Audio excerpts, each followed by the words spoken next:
Aleluia. Deus está aqui. Aleluia. Tão certo como aqui eu respiro. Tão certo como aqui amanhã que se levanta. Tão certo como te fala e podes ouvir. Calamandara eu sei, Deus está aqui, lamandala maior. Certo como o ar que eu respiro, tão certo como a manhã que se levanta, tão certo como eu te falo e podes ouvir. Deus, oh,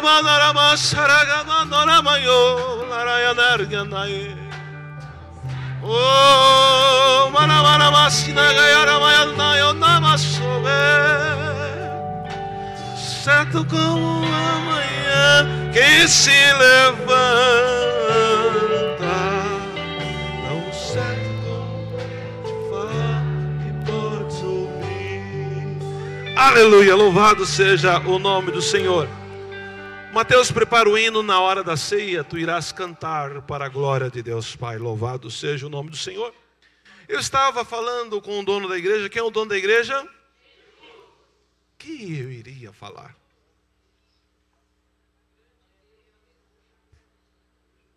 Chama ele lá. Deixa alguém substituta lá. E aí o Espírito Santo me levou para uma passagem que eu, modesta parte, eu gosto muito. Igreja, se você me perguntar quantas vezes eu já li o livro de Jeremias, eu perdi a conta. É interessante que toda vez que eu leio eu ainda choro.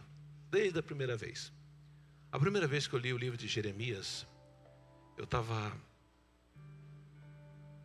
acho que eu estava no Rio de Janeiro, a serviço. E aí, eu tinha e tenho o hábito, viajei, a Bíblia vai junto, a Bíblia tem que ir, né? Eu me recordo que estava no hotel, eu falei, eu vou ler, e comecei a ler. Nossa, como Deus falou tremendamente. E desde aquele dia em diante, já faz tempo isso, eu me apaixonei pelo livro de Jeremias. E o Senhor levou lá para Lamentações, o livro do choro de Jeremias, né? E nós vamos falar Jeremias capítulo 5, verso de número 21, que é o tema desta mensagem. Jeremias capítulo 5, coloca para mim, eu mandei a mensagem escrita aí. Diz assim: converta-nos, Senhor, converta-nos, Senhor, a Ti, e nós nos converteremos. Renova os nossos dias como os dantes. Ele vai dar o desfecho. Lamentações de Jeremias, o capítulo de número 5, o verso 21, que eu fiz a leitura. Isto, converta-nos a Ti, Senhor, e seremos convertidos. Renova os nossos dias como os dantes. Igreja, para você ter ideia, enquanto vai colocar a mensagem que eu mandei para o e-mail da igreja, nós temos que voltar agora ao ano 586. A nação de Israel está cercada por 18 meses por Nabucodonosor II. E 18 meses sem entrar e sem sair nada. Nabucodonosor cercou Nabucodonosor II no ano 586 a.C. E é nesse momento de flagelo, momento de ruína, momento de que Deus leva Jeremias chorando, escrevendo o livro de Lamentações. E o título: Misericórdia, Senhor, suplicando a misericórdia. Restaura-nos para Ti, Senhor, para que voltemos, renova os nossos dias como os de antigamente. Então o texto de Lamentações, escrito pelo profeta Jeremias, tem como contexto o exílio babilônico. Se constituiu um grande lamento pela desgraça que o povo de Israel está passando naquele momento. O momento com certeza é muito difícil. Nessas horas parece que toda a esperança, até mesmo do profeta, se foi e não existe mais nada ou alguém em que se possa apoiar. O profeta coloca isso de forma muito crua nos versículos que abrem esse texto de lamentação. Interessante é que às vezes a nossa situação é igual ao texto de Lamentações.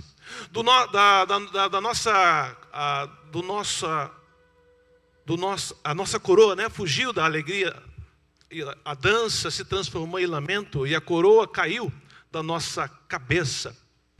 Os dias são difíceis, a sensação de abandono parece nos assolar e não vemos nenhuma saída no horizonte. Ao contrário, nuvens negras e espessa. E dentro de nós o medo quer nos roubar a esperança. Essa situação levou o profeta Jeremias a escrever Lamentações, porque a situação é terrível. Eu já disse aqui, se não falha a memória, Lamentação 4, verso 9, as próprias mães comendo os próprios filhos. Tal situação terrível chegou, né? O cerco de 18 meses, não deixando ninguém entrar e ninguém sair, foi terrível. Então, a fome, a peste, a guerra destruía a cidade. Jeremias, o único escritor bíblico que presenciou a destruição da cidade. Outrora aquela cidade maravilhosa, outrora a cidade do coração de Deus, outrora a unção e a graça. Quando foi inaugurado o templo de Salomão, diz que a glória de Deus desceu sobre Jerusalém. Agora não, é desgraça, agora é horror. Depois de um cerco de 18 meses pelos babilônicos, em 586, é nesse período que Lamentações foi escrito, após a cidade ter sido destruída, tendo Jeremias sido levado como o restante do povo para o Egito e não para a Babilônia, contra sua vontade. No caso de Jeremias, que viveu no cativeiro, essa foi uma realidade que se impôs de forma definitiva. Ou seja, não houve salvação, não houve retribuição pelas boas práticas, nada além da morte no cativeiro. No entanto, mesmo num cenário desolador como esse, Jeremias ainda propõe que possamos trazer à memória o que nos dá esperança. Lamentações 3 e 21. Ou seja, mesmo que a situação de fato não mude, a minha atitude para com aquele momento fará com que pelo menos ele mude para mim. A fé de Jeremias o leva a afirmar: ó cidade de Sião, o seu castigo terminará, o Senhor não prolongará o seu exílio. Lamentações 4 e 22. Mesmo que para ele essa verdade nunca tenha se concretizado, a sua fé o fazia firmar tal possibilidade. Lamentação por causa do pecado, da desobediência que dominava. Não há perdão, é preciso estipar o mal para que a ferida sare. Um membro gangrenado precisa ser retirado para sarar o corpo, mas Judá preferiu ficar com a sua gangrena. E Deus fala ao profeta para que não interceda pelo povo, nem levante a sua oração, porque ele não ouvirá. Olha que situação, olha a desgraça que aquela nação estava passando. Outrora menina dos olhos de Deus, outrora a glória de Deus tomava, diz que na inauguração do templo, a glória de Deus tomou tanto o templo como as ruas, que o poder era tão grande que quem estava lá dentro não podia sair, quem estava fora não podia entrar. E agora, por causa do pecado, Deus dá as costas para essa nação. Olha o que Deus diz ao profeta Jeremias no capítulo 7, verso 16, que nós vamos ler: tu, pois, não ore por este povo, nem levante por ele clamor ou oração, nem me suplique, porque eu não te ouvirei. Já passou, sabe, embora nós vivemos na graça, muitos pegam parte só do evangelho, que é um só, né? E trabalha muito, mas se você olhar o conceito bíblico, não podemos analisar a Bíblia só num texto, ela tem que ser analisada de Gênesis a Apocalipse. Imagina um Deus dando as costas. Dá para imaginar? Um Deus que dizendo: não ora não, se orar eu vou fazer isso, ó. vou tapar os ouvidos. Ah, pastor, Deus é amor. Mas já foi dito aqui que Ele também é justiça. Então, quando eu oro para Lamentações de Jeremias, a história de Jeremias, eu falei, Jesus, aqui que vejo com a dimensão da fé, independente da forma como ela se manifesta, se coloca de forma essencial na relação do indivíduo com o mundo. A fé pode ser um grande instrumento para uma leitura mais positiva do mundo. É o caso de Jeremias. Não falo de uma fé inerte, não, que apenas contempla as coisas, mas de uma fé que faz com que o sujeito se posicione diante da realidade. A realidade é terrível. Eu estou vendo o judeu comendo os seus próprios filhos, mas a minha fé está nele. Renova os meus dias como os da antes. É a fé de Jeremias. E propõe a mudar a tal realidade. Jeremias encarna essa ideia no livro de Lamentações, mesmo não tendo poder para mudar a situação do cativeiro. Ele insiste em apregoar aquilo que ele acredita ser o caminho para a mudança da situação. Aqui a dimensão existencial da fé se mostra de uma forma muito forte e poderosa. A afirmação é sempre permeada por uma dúvida do profeta em relação a ele. A dúvida é existencial. O último versículo de Lamentações nos indica que essa dimensão, Jeremias termina a sua lamentação clamando, dizendo assim, restaura-nos. Vamos fazer essa oração junto com Jeremias? Vamos lá? 1, 2, 3. Não, mais forte. Um coral. 1, 2, 3.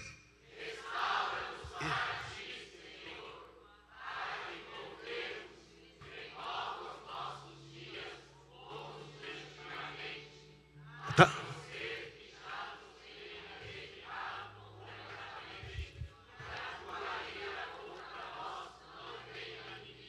Está vendo a fé? Restaura. Mas ao mesmo tempo a dúvida. Mas ele se posiciona na fé. É interessante isso, igreja. Mesmo que haja a possibilidade dessa ira de Deus não ter limite, ainda assim Jeremias está disposto a confiar, novamente apontando para uma dimensão da fé que sempre coloca dúvida em seu centro, mas que não nos impede de clamar. Muito pelo contrário, é pelo fato de haver dúvida é que somos capazes de nos lançar confiando que algo ou alguém nos segurar pelos braços. Sabe quem é? Jesus. É Ele que nos sustenta. Viu? É Ele que nos sustenta. Mas Lamentação do texto ensina que a misericórdia do Senhor estão presente em cada instante da nossa vida. Pastor, eu não estou vendo. Eu estou passando por isso, por aquilo. Eu estou assado, eu estou cozido. Ei, é a misericórdia dele. Pastor, parece que eu estou só. Não, é a misericórdia dele. Converta-nos a ti, Senhor, e seremos convertidos. Renova os nossos dias como Dante, mesmo num quadro triste, de profunda miséria, de angústia, quando tudo parece definitivamente perdido. Jeremias não silenciou a sua voz. Diante de Deus ele pediu socorro. Ei, não silencia a tua voz. Grite, chore aos pés daquele que tudo pode. A igreja, vivemos por e não. É maravilhoso isso. A gruta de Jeremias chorou lágrimas amargas, é o Gólgota. Depois de quase 600 anos depois, o Senhor é crucificado ali. Deus é o Senhor da história. Deus é o Senhor da história. Vou repetir de novo. Deus é o Senhor da história. Logo nada do que se passou em Jerusalém fugiu do controle dele. Até a espada que parecia ser o invasor era Deus, era de Deus. A insistência na oração, a tentativa de explicação do porquê do povo ter sido levado ao cativeiro, a escritura dos lamentos, isto tudo nos mostra um profeta que não está simplesmente parado esperando que Deus haja de alguma forma. Não. Descruze os braços, clame, chore, implore, profetize. Não cruze os braços. Não. Mas que está se empenhando em tentar compreender a situação, na medida do possível, mudá-la. Jeremias ora, mas também escreve lamento junto ao povo. Ele ora, mas tenta explicar, tenta entender o porquê da situação. A chave que encontra para isso é a doutrina da retribuição, tão presente na Bíblia. Plantou, colheu.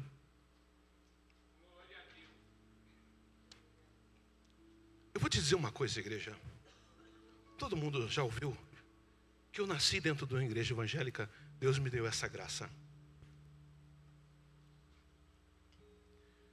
E se tornei um leitor da Bíblia, porque às vezes eu via muitos pastores pregando, e eu falei, mas a Bíblia não diz isso. Eu tinha 12 anos quando se tornei um leitor da Bíblia. Deus me agraciou por ter uma memória para gravar. Ontem até na brincadeira, né? Quem estava lá, não é verdade? Ô, pastor, né? Não, porque Deus deu essa graça, deu esse talento. Só que uma das coisas que depois que tornei um homem adulto, depois que a gente começa a entender a vida, e um dos passos para que você, no meu caso, me tornei maduro, que até então você casa, aquela coisa toda, mas quando nasce o primeiro filho,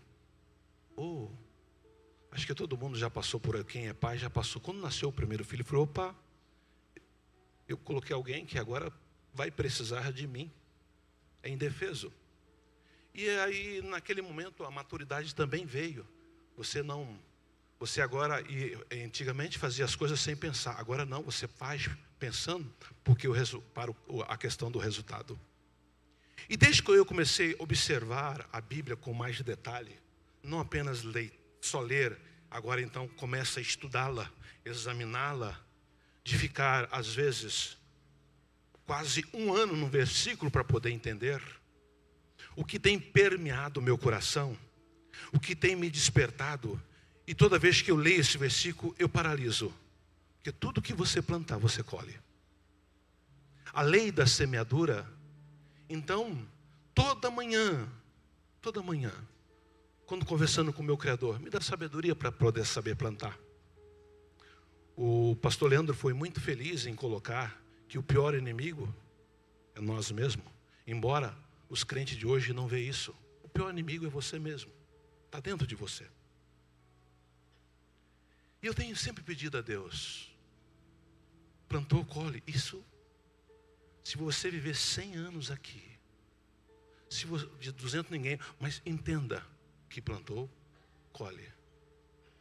Quando o Espírito Santo falou comigo que você ia dar uma saudação, foi ali. Você começou a contar do seu pai, na verdade, que está passando por essa situação. Você saiu às 2 horas da manhã do hospital, né? Você falou. E eu disse para você, como é duro colher. Não falei? Colhendo, né? Se tivesse plantado, hoje teria uma condições diferentes. Igreja, Jesus está às portas. Isto vale tanto no mundo espiritual como no mundo material. Saiba o que você está plantando. Saiba o que você está plantando. A nação de Israel pagou um preço caríssimo. 70 anos no exílio. 70 anos sendo escravo. 70 anos, olha, se você for ler o Salmo 137, coloca o Salmo 137, depois nós vamos voltar aí na Bíblia, plantou, tá? Para você entender, a Bíblia, ela tem que ser um manual. Opa, tem 3 formas de eu aprender: ouvindo, vendo ou apanhando.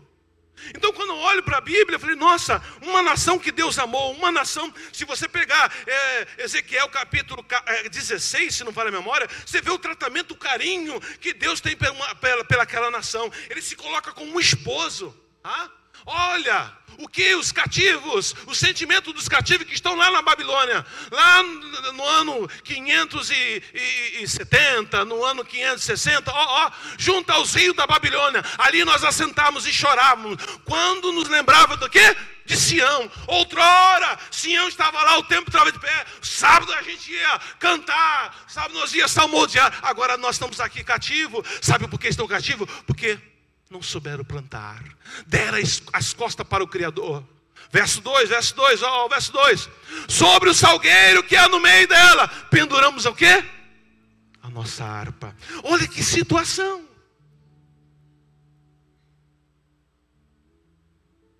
Olha a situação de não querer mais cantar. Ao estágio que chegou de não querer mais cantar. Eu me recordo que eu estava internado no hospital e eu falei, Jesus amado, eu vou cantar. Agora a pessoa chega num estado que nem mais cantar quer, é porque a esperança foi embora. Compondo esse salmo, é a leitura. Pois aqueles que nos levaram cativo nos pediram uma canção, e os que nos destruíram, que os alegrássemos, dizendo, cantai-nos uma canção de Sião. Não dá para cantar. A alegria foi embora. A nação plantou, colheu. Deus não deixa escarnecer. Aparentemente você pode, mas plantou, colhe.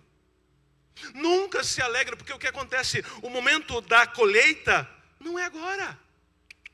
Não é agora.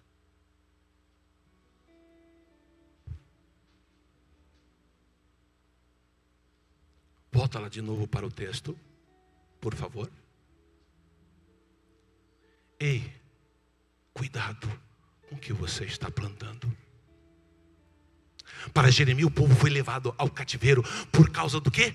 Pecado dos seus profetas e as maldades do seu sacerdote. Lamentações 4:13. Embora isso não mude a realidade, dá ao profeta uma chave de compreensão da situação, por entender a sua situação. Desta forma o profeta é capaz de orar, pedindo a Deus que ajude, é capaz de se voltar ao povo e pedir que se arrependam, para que Deus faça a sua parte. Se o pecado nos trouxe até aqui, converta-nos para que Deus mude a nossa sorte e a nossa história. Ei, se você crê, Deus está mudando a história de alguém nesta noite. Enxugue as lágrimas, cesse o lamento, que do céu está vindo coisa boa da parte de Deus. Sim, o profeta creu. É lindo entender isso. A situação visível é de horror, a situação visível é de solidão, a situação visível é de escárnio, a situação visível é de lamento. Mas pela fé, é lindo. Essa é a tônica de algumas das lamentações de Jeremias. A solução de Jeremias pode parecer pouco eficaz, mas ele traz consigo um sopro de esperança para o povo e para o próprio profeta. Esse Deus que pode ou não atender às minhas orações, que pode ou não estar ali de fato, que pode ter nos rejeitado completamente, que sempre se constituiu como um grande vazio para além de nós mesmo, é para nós um motivo de esperança. É para nós uma possível chave de leitura para tentar compreender a nossa situação. Então, profeta, eu sei que Deus falou que se eu orar, Ele não vai ouvir em relação ao povo, mas mesmo assim eu vou me colocar. Isso é fé. Eu vou me posicionar. A circunstância não tirou a esperança de dentro do coração dele. Talvez por isso a nossa visão sobre Deus seja sempre tão precária. A nossa visão sobre Deus parece que querer dar conta apenas desse vazio que nos circunda e nos habita, sem nunca conseguir realizar tal tarefa. Parece que vivemos numa... Tem crente que assim, vive numa... Porque não consegue compreender Deus. Vive de emoção. Não vive pelas escrituras. Para tentar, o nosso cenário às vezes parece tão desolador quanto o cenário vivido por Jeremias. No entanto, o profeta nos mostra uma possível ação diante do caos, que é o de dizer da esperança que habita em nós, que é de agir a partir do acreditarmos, para propor um caminho para mudar a situação presente. Não se contentar com o presente assolador, mas está disposto a construir um futuro melhor e lutar pela libertação do povo. Mesmo que tal tarefa nunca se veja concretizado, ele se mostra como fonte de ânimo e de alimento, a busca por um mundo onde a alegria não fuja mais de nós e o lamento se transforme em dança. Essa é a esperança do profeta. Ei, escute. Quem pretende fazer um discurso sobre Deus precisa primeiramente o quê? Silenciar diante dele em oração. Quer discursar sobre ele? Quer profetizar sobre ele? Quer falar sobre ele? Silencie em oração. Ainda que ninguém acredita, Jeremias sabia, se o Senhor nos convertido, nós seremos. A conversão traz restauração. Ainda que ninguém acredite em você, se o Senhor te converter, a tua vida será restaurada por inteiro. Jeremias tinha motivo para fazer esta oração. Primeiro, as misericórdias de Deus é a causa de não sermos consumidos. E segundo, a fidelidade dele. Eu vou ler isso, Lamentações de Jeremias, o capítulo de número 3, verso 22. As misericórdias do Senhor são as causas de não sermos consumidos, porque a sua misericórdia não tem fim. Novas são cada manhã, grande é a tua fidelidade.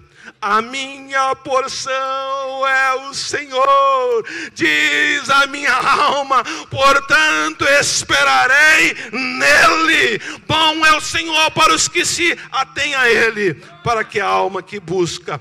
Bom ter esperança e guardar em silêncio. Silêncio. A voz da sabedoria é o silêncio. Não. Silencie. Vai para o joelho.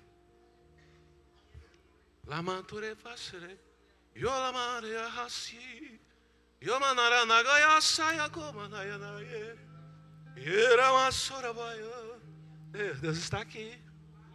Jeremias sabia, Deus usará de compaixão. Pois o Senhor não rejeitará para sempre, pois ainda que entristeça, alguém usará de compaixão, segundo a grandeza das suas misericórdias, porque não aflige nem entristece de bom grado os filhos dos homens. Deus está pronto a nos converter desde que nós arrependemos, e com o nosso arrependimento vem a restauração para sermos melhores do que eram antes. Essa nação aprendeu.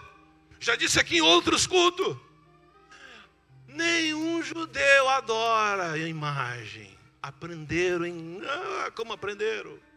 Já se passaram aproximadamente 2.400 anos que esse fato ocorreu. E até os dias de hoje, você não vê judeu adorando imagem. Aprenderam. Não temos que ficar chorando pela tragédia passada por tempo sem fim. Cada tristeza tem o seu tempo de desamparo e solidão. O capítulo 5 de Lamentações é um convite amorável de um Deus misericordioso. Olha o que o escritor de Hebreu vai dizer. Porque ainda dentro de pouco tempo, aquele que vem virá e não tardará. Hebreus 10, 37. Portanto, guardemos firme a confissão da esperança, sem vacilar, pois quem fez a promessa é o que, igreja? Então, o escritor aos Hebreus tem condições de convicção certa. Devemos nesta noite lamentar e chorar. De que, pastor? Eu vou te dizer. Fiz toda essa introdução para chegar na pregação. Porque a igreja está perdendo a joia preciosa. Santidade, temor. Vale tudo. Vale tudo hoje. Os púlpitos estão aceitando tudo. Devemos nesta noite lamentar e chorar como Jeremias, porque há esperança para nós. Então deve ser um choro espontâneo, como a mulher pecadora lá de Lucas 7 revelou um arrependimento espontâneo e voluntário. Ela lavou os pés de Jesus com a sua lágrima. Ela veio com um unguento em sua mão, amor em seu coração e lágrima em seus olhos. Está faltando isso. Está faltando esse tipo de ação dentro das igrejas. Está faltando a gente imitar esta mulher. Está lá na casa daquele homem, o leproso, Simão, segundo os estudiosos, homem de envergadura, competência e autoridade e dinheiro, mas não beijou o rosto de Cristo, não mandou os seus súditos lavar os pés, recebeu como recebe qualquer um. Não sabia ele que estava recebendo o Rei da Glória, E mesmo que você não entenda, mesmo que você... Ele levante alguém. Chamou a mulher lá de fora, uma pecadora. E eu creio, não posso afirmar, os estudiosos da Bíblia, não sei se vão concordar comigo, que essa mulher não é a irmã de Lázaro, de jeito maneira. Minhas condições de analisar e estudar a Bíblia, eu acho que essa mulher é aquela que foi pega no adultério. Não mostraram o homem. E Deus escreveu, quem tiver pecado, atira a primeira pedra. Então, tudo indica que essa mulher, eu irei tirar essa dúvida na eternidade. Vou perguntar, Jesus, e aquela passagem lá? Entendeu? Vou tirar essa dúvida. Mas essa mulher dá um exemplo. Unguento em suas mãos, prática. O que está fazendo pela obra? Amor em seu coração e lágrimas nos seus olhos.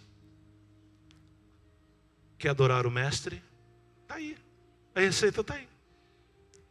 Deve ser um choro espiritual por causa do pecado e não apenas pela consequência do pecado. Faraó pediu para tirar as pragas, mas jamais desejou tirar as pragas do seu coração. Quando Deus confrontou Davi, ele se arrependeu-se de pecado e chorou pelo pecado, mais do que pelas consequências do seu pecado. Ele disse, o meu pecado está sempre diante de mim. Ele se arrependeu, ele entendeu. O duro é que a gente ouve, às vezes lê, e não é comigo. Devemos chorar pelo pecado, porque ele é um ato de hostilidade, inimizade contra Deus. O pecado ofende e resiste à ação do Espírito Santo. Atos 7:51. O pecado é contrário à natureza de Deus. Deus é santo e o pecado é uma coisa imunda. Não preciso dar nome às nossas ações pecaminosas, porque todos nós sabemos. Devemos chorar pelo pecado, porque ele é um ato consumado de ingratidão contra um Deus amável. Devemos, pastor, eu estou dando a receita, o que devemos nós chorar? Porque hoje, se emocionamos em frente a um televisor, ou no cinema, ou em casa, mas na igreja não derrama uma gota aos pés dele. Devemos chorar pelo pecado, porque ele nos priva das coisas excelentes. O pecado nos priva do maior bem, a comunhão com Deus. O choro pelo pecado pavimenta a estrada para a Nova Jerusalém. Essa frase falou muito comigo. Então, quando as lágrimas... Então, quando nós largarmos a capa da religiosidade e parar de agir com uma santidade farisaica, e chorar e lamentar por causa das nossas ações que agridem a natureza de Deus. Nós vivemos numa geração, um século, que parece que nada mais é pecado. Nos colocamos nossos paletó, a igreja que ainda tem esse estilo, ou não. Colocamos a nossa roupa para ir a uma igreja, pegamos a nossa Bíblia, quando hoje tem muito no celular. Vamos porque já estamos acostumados. E achamos que, estamos paz com Deus, porque às vezes a nossa conta bancária está razoável, talvez os nossos negócios estão indo bem. Achamos que a nossa regra, se a nossa área financeira estiver legal, é que Deus está me abençoando, né? É esta a regra. E aí o que acontece? Nós nos vestimos numa capa de fariseu. Está tudo bem. Não está. Não está. O dono da igreja não daria essa palavra se estivesse tudo ok. Não está. Precisamos voltar a chorar aos pés dele. Precisamos nos arrepender. Precisamos nos converter. Se você está esperando o arrebatamento, se você está esperando aquele grande dia, boas palavras do pastor Leandro dizendo que será terrível.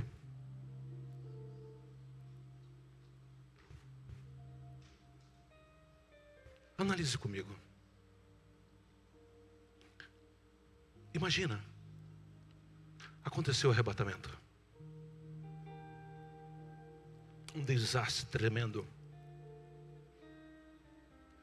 Aviões se colidindo, trens, é tanto que já tem empresa botando tudo computadorizado, carro desgovernado, uma situação terrível.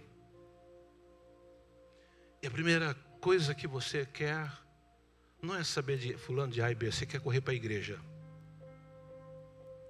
Aí você vai ver a igreja vazia, ou meia dúzia de gato pingado. E aí o que é a solidão? E aí a ausência do Espírito Santo, ó. E aí você vai ter aquele momento, primeiro de remorso, não de arrependimento, que não adianta mais arrepender, de remorso. E depois do remorso vem aquele pensamento: poxa, eu sabia que eu estava fazendo a coisa errada, mas o meu orgulho, eu não quis dar ouvido, eu não quis se arrepender, eu não quis buscar o reino. Eu só queria usar o reino. Eu não queria me converter, eu não queria me humilhar.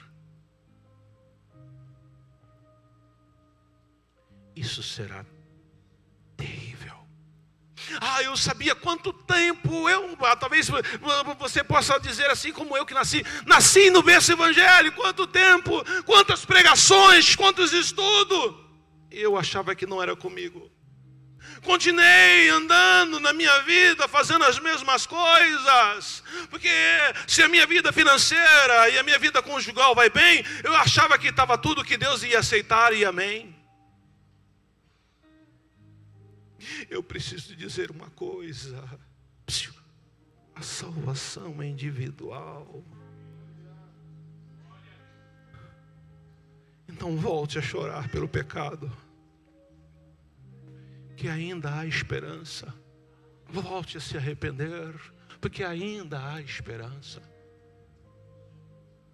Então, quando nós largarmos a capa da religiosidade e parar de agir com santidade farisaica, o próprio Jesus falou: são doutor da lei, conhece, mas são igual sepulcros, bem pintado por fora, mas por dentro está podre. Você vai participar, obviamente quem é batizado está em comunhão desse pão, que nada mais é. Na eternidade, quando você entrar pelas portas da eternidade, você vai ver o salão, aonde está a boda, onde terá a ceia. Isso aqui é só um ensaio.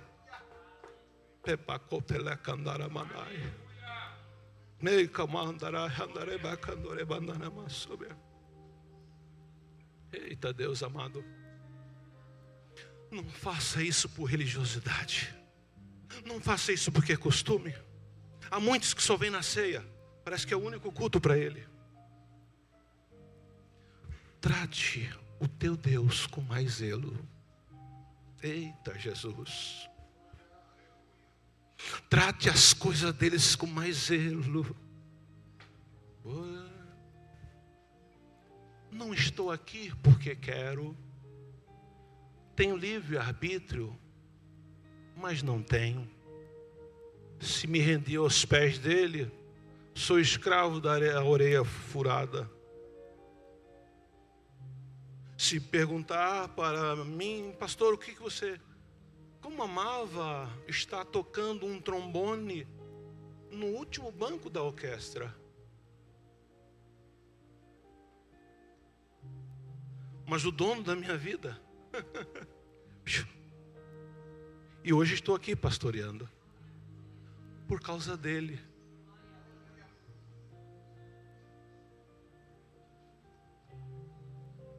Sabe por quê? Outra passagem que me deixa trêmulo. A um ele deu 1 talento, a ele deu 2 talentos, e a outro ele deu 5 talentos. O que tinha 5 talentos granjeou mais 5. O que tinha 2 também granjeou mais 2. Agora o que tinha 1, eu tive medo, Senhor, e eu enterrei. Por tudo que é mais sagrado, não faça essa loucura.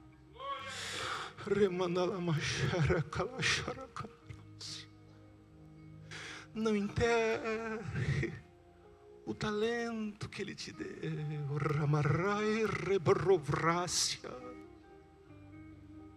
A circunstância talvez não esteja favorável, mas não enterre o talento. granjei mais. O teu galardão depende disso. Há pessoas que o galardão depende de outra coisa, mas há pessoas especificamente que o galardão depende disso. Te deu um talento. Pegar o microfone e falar em público não é fácil. Treme. Se me apertar a minha mão está gelada. Os pés estão quentes e a mão está gelada. Mas deu esse talento de falar em público. Muitos, você chega aqui, Deus deu esse talento. Talento de cantar, eu acho maravilhoso. Eu não canto, mas quem canta, eu acho maravilhoso esse talento. Quantos não queriam ter o talento de cantar? Talento, né? de entender a visão de reino e estar praticando, estar com a ideologia para aumentar o reino de Deus e não dividir. Deu talento. Então podemos clamar: renova os nossos dias como dantes, se chorarmos de arrependimento a Ele. Estamos atravessando os momentos difíceis. Quem é espiritual sabe.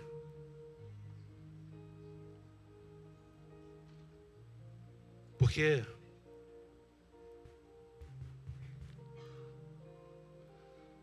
a vinda de Cristo para a igreja é a pessoa esfriar na fé, entrar no piloto automático.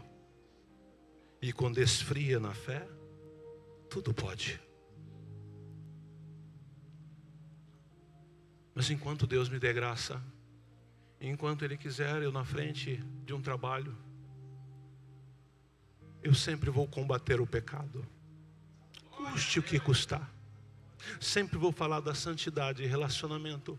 Pode achar arcaico, pode achar não é mais moda, mas eu não estou preocupado com moda. Eu estou preocupado com a palavra. Eu sei quem me chamou.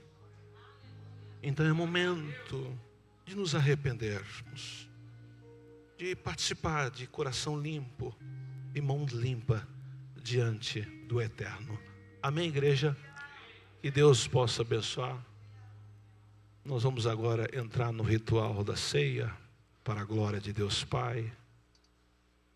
Chama lá,